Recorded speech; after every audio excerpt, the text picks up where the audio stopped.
Hi, I'm Barry Wernick, and I'm running for Dallas City Council.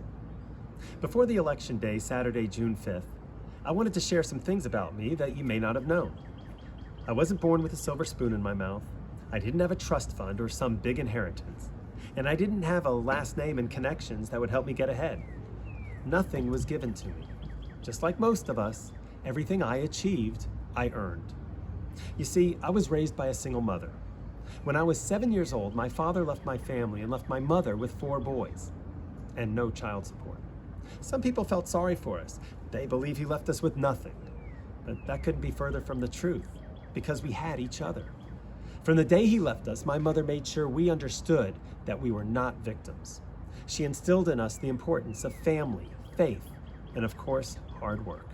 My mother had to go out and work numerous jobs. She had to raise 4 boys all by herself. It was really tough, but my mother never complained. She taught us that with hard work and determination, we could achieve anything. After all, we lived in America, the greatest country on earth.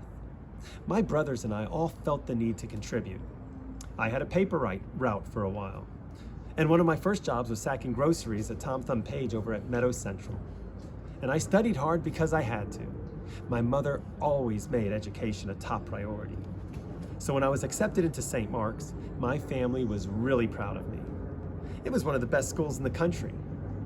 And it was great to be a part of a community that rewarded you based on your actual achievements, not on how much money your family had, the color of your skin, your religion, or where you were born. It was a real eye-opening experience for a kid like me. I learned about teamwork, fair play, and excellence. I'll never forget some of the mentors I had there. But I also faced a difficult situation where I was truly tested early in life. My senior year at St. Mark's, I was elected student council president, and that was back in 1988 and 89. Dallas was a different city back then. St. Mark's was famous for its big end-of-the-year prom called the Marksman Ball. Everyone looked forward to it, and it was really a big deal. The ball had always been held at some fancy country club, but my senior year, that's when I realized exactly what type of club it was. An exclusionary club. We were to celebrate the culmination of our career at St. Mark's at a club that didn't allow blacks or Jews to be members. When I asked around, people just kind of shrugged. They said, well, that's how it had always been. So I sought out help. But the powers that be, the school officials, the school board, even clergymen in the community told me to lie low. Don't make waves. After all, I was a no one, a scholarship kid. I should have been grateful just to have been able to go to St. Mark's in the first place. And I remember one very influential businessman in particular who threatened me that if I kept on pushing, I would never get a job in this town. And that's an exact quote, like out of an old black and white movie. Well, I refused to back down. I rallied our class, I wrote letters to the editors of all the newspapers, and I told the establishment if they did hold the prom at that exclusionary club, no one in my class was coming. And they backed down. They moved the prom. And we didn't just change how things would work at St. Mark's into the future, but in the city as well. And that's a legacy I'm proud of. That moment taught me about the power one person has to create change and to make things better. That's the kind of city councilman I want to be for you. I'm not going to be bullied or intimidated or bow down to any type of political pressure or any of the activists. I'll always do what's right. I first realized how important local leadership was last summer when I saw the lack of leadership when rioters were burning down cities all across America and looters were destroying small businesses right here in Dallas. It wasn't the lack of leadership in the federal government or the lack of leadership in the state government.